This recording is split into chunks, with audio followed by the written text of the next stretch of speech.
What is going on, everybody? Hope you're all having a great Thursday. Certainly a great first part of the day for me. Obviously, always nice if you can get the win. It looked like it was definitely possible there for a minute. It had the Marwin at bat late, had the Higgy to get to. I mean, it was actually Higgy didn't matter because the other guy had him. But we you know what? Third place with one entry in the 777 and a 20K win is certainly a good day. So feeling really good about that. Really happy to see you guys in here. Drop on in and say what's up. Say what you're doing in chat. Don't forget to like and subscribe, all that stuff if you haven't had a chance yet. I want to point out one thing about SaberSim, even just in relation to the lineup I was building. They were so much more accurate on projections than other sites, okay? So I'm looking at Marwin Gonzalez with an 8 to 12% ownership on other sites. And I'm not saying that Marwin Gonzalez was this genius play because he doubled and scored a couple runs, but he's 1% owned, and that's how you get different in a stack. And we talked about it live on air in the pre-show. I said, if you're going to make a stack like the Yankees, you've got to, if a 5-man, you've got to include at least one of Marwin, one of the LeCastro, and at least one of and the catcher Higashioka. And I played two of them, so that meant immediately I'm going to have to play a 5-man stack if I do that. It paid off. It didn't, pay off perfectly. It could have gotten some more out of Farmer. There was a couple of questionable errors that he was they called on balls he hit that extra 6 points would have certainly at least got me into second for another 20K, but whatever. That's what happened. It was a great day. Glad to have a big win. First real significant win of the baseball season. And after struggling a couple good days here, and all of a sudden I'm ahead for the year in baseball after it was really a nightmare to start. I mean, just couldn't seem to get it right. We're on track now. We're dialed in. I told you guys all, it takes a few weeks for me to get going. I don't play that big. I still didn't even play that big today, but that's what happens. Anyway, we're going to talk NBA tonight. And obviously the biggest news being Devin Booker is available or expected to play now. I have a lot of thoughts. I am surprised. I don't know if I believe it. I think when you say expected to and it's from Woj, it's pretty accurate. But it makes me nervous. And I know the game's only 30 minutes after the other game, but I want to see a starting lineup before I commit to this. And it's not so much about whether you play Booker. It's about whether you play the other guys who, by the way, now all become the best GPP plays on the slate, right? Like, you're going to have no ownership anymore on Chris Paul. I still would take a shot on him. You're going to have no ownership on Cam Johnson. I probably don't want to go there as much as I do to Jay Crowder. But again, that's, Cam Johnson is going to seem like a better – I don't know. They're close in price on both sides, 200 separating them. Crowder's more expensive in one, and then on DraftKings, what's his name? Cam Johnson is more popular. I wouldn't trust all the projections as they're trying to update because they're sort of doing the in between on Booker's like expected results. I do think Booker is viable if he's good to go. I don't buy it. I don't think this is a good decision. Hamstring injuries like re-aggravate easier than anything. And anybody who's played with a hamstring injury knows the rest of your body is somewhat compromised. And it's a really, really bad nagging injury that I would have game 7 before I probably would have brought Booker back. But I don't know. I'm not the doctor. It's surprising to me. So it's a big thing to go on. I am going to tell you guys because I didn't post my plays of the day. So my bets, I already liked Phoenix plus minus 1.5. And now I like Phoenix better, but they're now what are they 3.5 now? I do like Phoenix at that number. Especially if Booker plays, I really, really like Phoenix at that number. And the 76ers, Toronto, I've been watching, and honestly, if you told me that Philly was supposed to be the better team in this series, I would have thought you were wrong. Van Vliet clearly wasn't right when he was playing. And if he was playing, I would say I would take this easily. I'm a little concerned that maybe people are having the after effect. This would usually be a 4-point plus spread for Philly. I do like the 1.5 though for Toronto, and I think you could just bet the money line. But I don't feel as great about that one. The one I feel the best about, but again, not great. I could see this being a Utah goes crazy from 3 game or whatever. It just looks like Dallas is a much better team. That's the truth. And I think Dallas to be an underdog at all, you just bet them to win. I mean, even if they were a couple point favorite, I probably would just consider betting them to win. I really think that they're a better basketball team. So that's my overall beginning thoughts. In terms of actual plays, like I said, I like the Chris Paul as a way to get different play. we can keep doing this with Embiid, guys, and he might get there. Maybe tonight's the night he gets there. It would have felt like the last time. He is definitely hurt, definitely playing hurt, and they have concocted a way to be really big around him. Not an individual defense thing, a combined collapse defense, and it's affecting him. So I'm using Embiid on FanDuel. I'm not currently using him much on DraftKings. I would rather play Luka on the road in a really I don't know why Luka would be lower owned than Embiid here. Luka hasn't even gotten a full run. The first game back, that was, we understood he would have gotten 40 minutes or so in the second game, and they just were up by too much. So I love Luka as the spend up. Other guys I'm considering, but again, feel a little too high on. Is starting with the early games. I don't mind the Danny Green play, especially with no worry. Not that he's done anything, Thibault. Danny Green is just, he should get more minutes tonight than he's even received recently. So I will take a shot with Danny Green. I will take shots with Tobias Harris. I don't mind that. I'm not doing it myself much, but I really don't mind it. And I like Maxey on both sites, especially FanDuel where he's 55. It's kind of hard to avoid that price, especially with his upside. But then again, you play for his upside. Why aren't we just playing him on DK at 64? Scottie Barnes is going to be a near lock for me today. Not quite a lock, but near. OG and Trent. I'm siding with Trent due to ownership, and I think we see weird games out of him because he gets himself into trouble in one way or another and then sort of disappears. The thing that worries me about Trent, I don't know if I say I side with him over OG. They're close. It worries me how scoring dependent his numbers are. It'd be nice to see a couple more assists or a couple more rebounds in there, but it is what it is. I do think the rebound props on him and stuff like that, and the assist props, I would take the overs on those. I do like Siakam. I like the idea of a Chris Paul, Siakam, Luka, if you can find a way to do it, which you really can't, but it's an intriguing. Of the bigs, I definitely prefer on its face Precious, but we just played Thad at high ownership. Maybe now is the time to play him at low ownership. So I don't mind mixing in. One of those three should be in most of your lineups, in my opinion, because I do think that one of them, basically every game you're getting a big production out of one of them. So I would keep betting on those guys. And my favorite would be Precious for logical sake. For upside, maybe you say Boucher or Thad Young, because there is a path where they end up playing a ton of minutes. It just depends on how the game flows. We've seen it in the last few games. On the Phoenix side, I'm not as interested in basically anything else as much. I still like Mikal Bridges fine on both sides. I like Jay Crowder. I like Chris Paul, but I'm not Chris Paul is more just to get away from the chalk. Now everybody's going to be off him who was on him. That's more my thinking with Chris Paul. You could gamble here, he gets his 55 and you're good. And I think there's a good chance of that. It's a closeout game. They want to rely on him more down the stretch. This is sort of like an all of the game down the stretch. And they're playing, in New Orleans. He always plays well there, all these things. Like Herb Jones better on FanDuel. Not really getting to as much of New Orleans outside of Joe Val, who I love and I think has tremendous upside. I think the fact that people are playing a similar amount of Joe Val and DeAndre Ayton is a mistake. And I think Joe Val should be the preferred play there. I don't think that'll be the way it shakes out because the Booker coming back. But it was weird to me that people, I think, flocked too much to Ayton.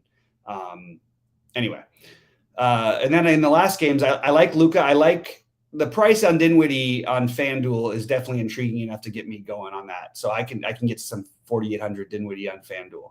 I think Donovan Mitchell's getting a little overlooked today, and I understand why. Again, I named other guys I like better and maybe more contrarian even. But if Chris Paul and Donovan Mitchell are the same ownership, shouldn't we kind of be playing Donovan Mitchell here? It's a closeout game at home. His home game numbers, even as he struggled shooting the ball, still very good. So that's sort of what I'm overall thinking. Let's talk about what you guys are doing. I'm going to take a look at what's happening in chat. Thanks to Sharks for the nice hit. Thanks a lot, Brandon. Appreciate the kind words. Thanks a lot, Nick. And let's see. Cam in one, I think, is fine. I think taking a shot on him off the bench when no one's going to play him is a really good idea. I like the idea for Crowder because I feel like you're going to get similar-ish low ownership, but I think Crowder's minutes are more secure. If you look at the previous games, Crowder got in foul trouble, massive foul trouble, almost fouled out of both of them. And that even increased Cam Johnson. So I was going to play Crowder ahead of Cam Johnson as a way to get different earlier in the day on FanDuel was something I was thinking. Now I'm not as into it. CJ or McCollum, I prefer Joval, to be honest with you. If I had to be forced to pick one of CJ or McCollum, I think that it would be, I'm sorry, CJ or, excuse me, McCollum or Ingram. I think it would be Ingram, but it's really close. And actually, to be honest with you, I think I would actually probably prefer CJ because I think more people will end up playing Ingram than CJ, but I don't know that I have a ton of interest in either of them. So they're both fine and they both could go off. Now it's a really tough defensive matchup for them. It's just not my favorite thing to do, but I certainly don't mind. One of them probably has to have a game for them to be in this game tonight. Mitchell, which Mitchell were you surprised is playing? I never, if you're in a closeout game and you can walk, you're playing. Like, I don't care who you are, you're playing. Closeout game at home when your team's underachieved every year in the postseason. I never for a minute would think that Mitchell wasn't going to be playing tonight. So the Alvarado thing is interesting, right? Like, I think that we have to, in general, I always say we have to separate what we see and what we know.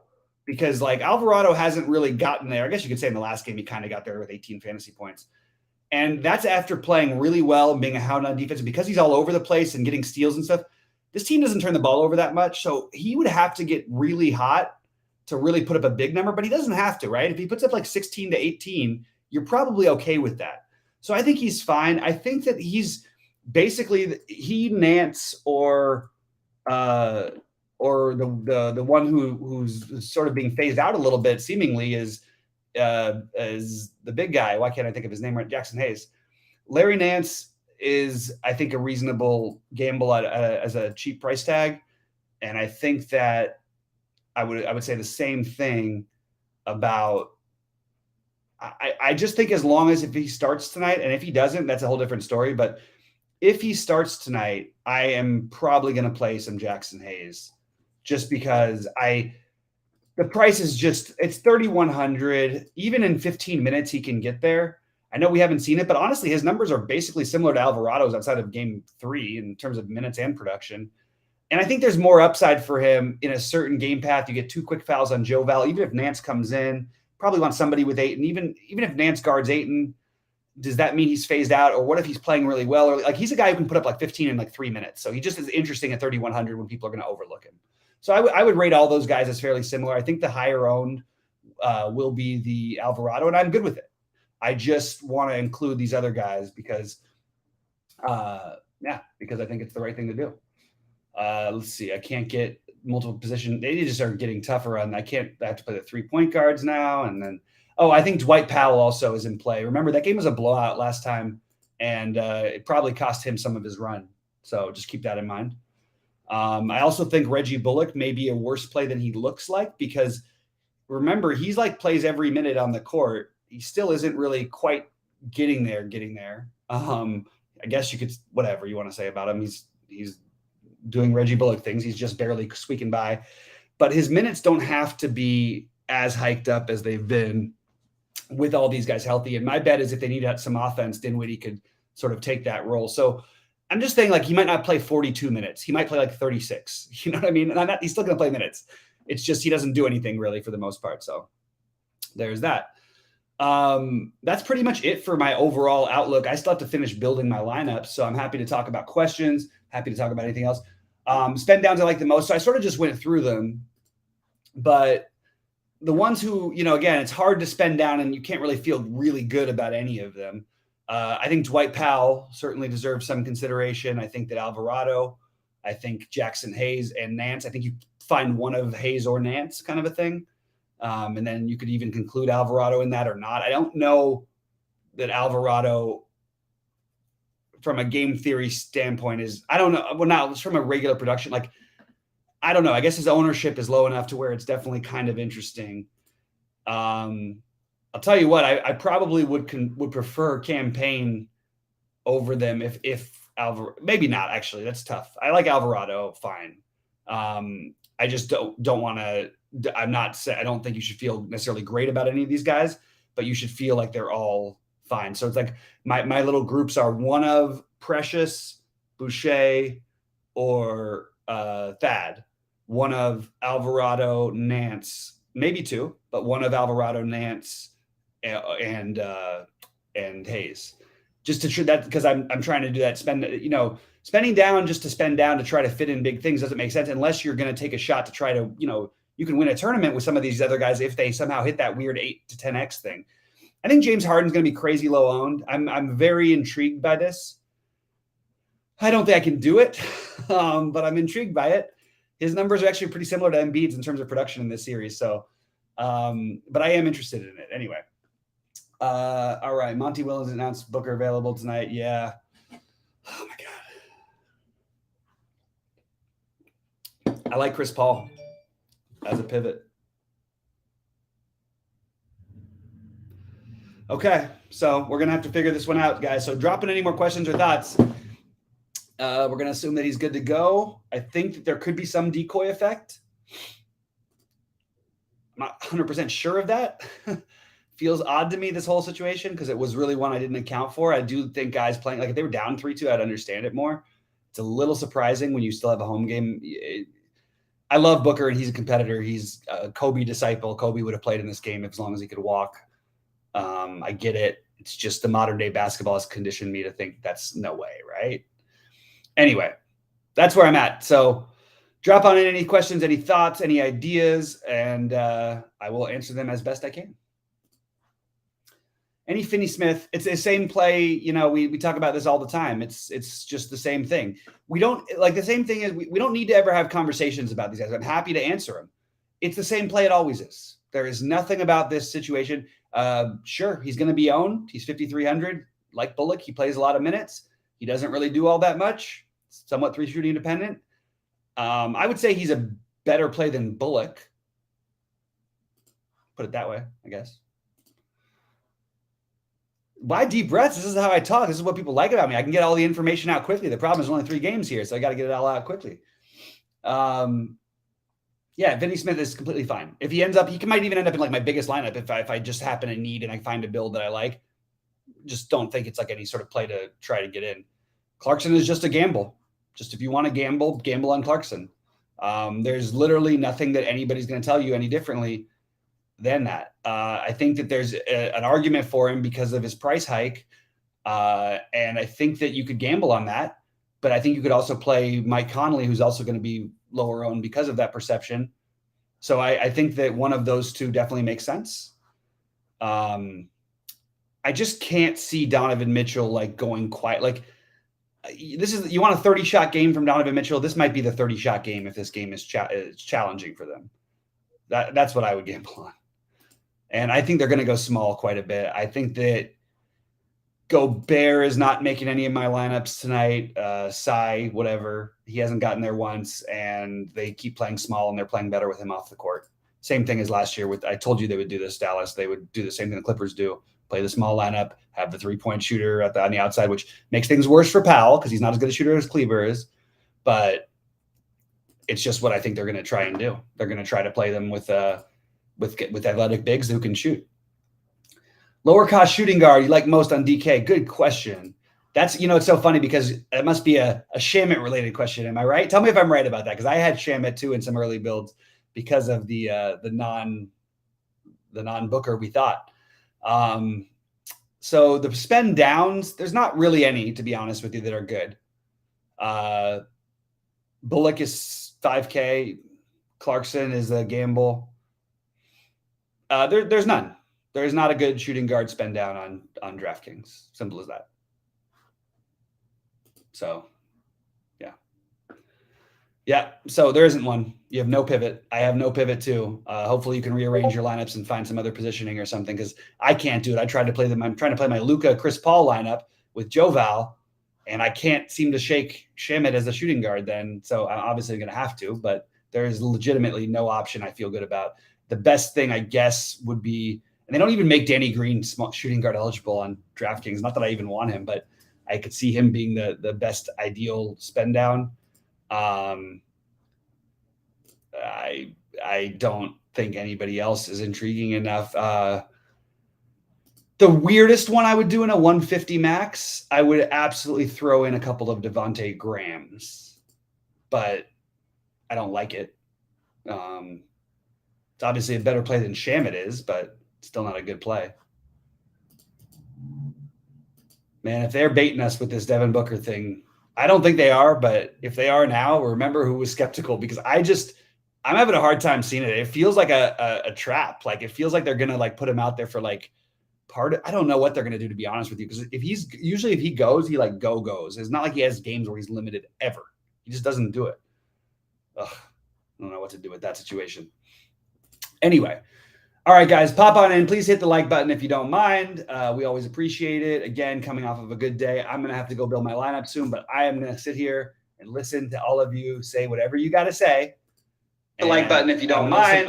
We always the back stuff. Yeah, come on, guys. If you're watching this screen, at least give us the like. I'm trying to give you exactly what I'm doing here. I'll tell you right now, guys who are in my main lineup and guys who won't be, or who are now not. Cam Johnson is no longer going to be in my lineups, and he was before. I am not going to fade entirely Chris Paul, but I am certainly thinking. Let's put it that way. I think there's an argument for even playing some Cam Johnson and some Jay Crowder, especially. He would be my favorite of the bunch. Why do they do this on DraftKings? Oh, no, they didn't. They made him 40. That's what it was. It's 4,700. Allows you to upgrade to nothing. Wow. That shooting guard. Yeah. Trying to spend down a shooting guard is a real nightmare. I guess if you had to get really weird and creative and try and play a weird shooting guard, maybe you could take a shot with Shake Milton, but that feels pretty lousy. Anyway. All right. Thanks a lot, buddy. I appreciate you, Nick. Always, man. Always good to talk to you. I'm going to get out of here. It sounds like there's no more questions. I really appreciate everybody here. And we're trying to do great things here at True DFS. Remember, getting the support. Look at all those likes you guys do. You guys are so nice. You just respond. Just say, can you do this? And you do it for me. I appreciate that. Anyway, we will be doing a bunch of new stuff with SaberSim. We're going to get ready for the PGA Championship with them. We're going to do some other shows talking about SaberSim products. We're going to start featuring them on our daily stuff, talking about how their projections work and what we're looking at because of their projections, and include as well as my natural thoughts, which I am generally a field player who uses projections as a baseline. But anyway, guys, really appreciate everybody here, and let's keep the good vibes going. Let's get somebody win. Oh, any two Raptors together? Yeah, I'm playing. I like Trent. I like Barnes. I like Siakam. In the order that I would rank the Raptors, I would say Barnes, one of the big men, Boucher, Young, Precious, and then I would go to Anunoby. Sorry, I would go to Siakam, Anunoby, Trent. But I actually think that's what people will do. So I actually think getting some more Gary Trent is probably a good idea tonight. Then I'm going to take some shots with Trent over Anunoby, although I feel like Anunoby's safer to get me like 30 something. I think Trent, if he gets hot, can get you like 50 plus. So that's my take there. And Anunoby could too, but he's just not as aggressive naturally. And Gary Trent will just shoot if he gets hot, he's going to keep shooting. That's just what he does. All right. Glad you got on, Gabe. Unfortunately, the show's over. You can replay it. There's really nothing new that's going to change from it, but happy to answer if you have a quick question. Because I am enjoying my kombucha, enjoying my win, and trying to build some lineups and hopefully have a better screenshot at the end of the day than I had for the afternoon. That's the dream, right? Like, you get the nice one in the afternoon, you hit the big one at night. So maybe 100K tonight or 50K tonight would be cool. All right, guys, I'm going to say good luck to everybody, and I hope you all crush it.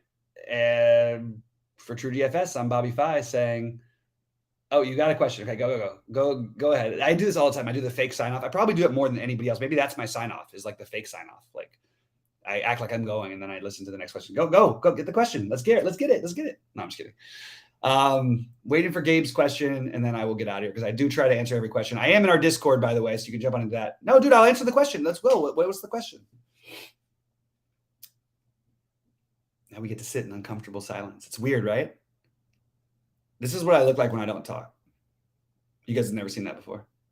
No, just kidding.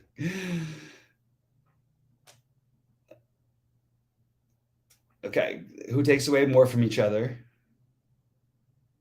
Don't know what this is. This is a good question, I think. Trent or OG? Trent/OG.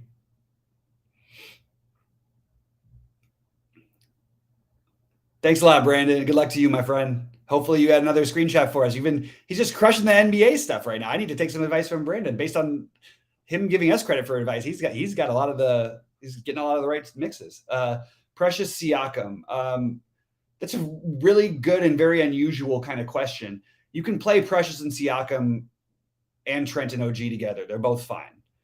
Technically, theoretically, if you had to only make 2 lineups and you wanted to say, I have to play at least one Trent and one OG, maybe you'd split those up. But I don't even think you need to. But I think you could. That would be the way I would go if I had 2 lineups. Now, if I was playing 5, I'd make sure they were together in one, separate in at least one each, probably 2 each, to be honest. That's the way I would divide it up. And then Precious and Siakam, I think they are fine together.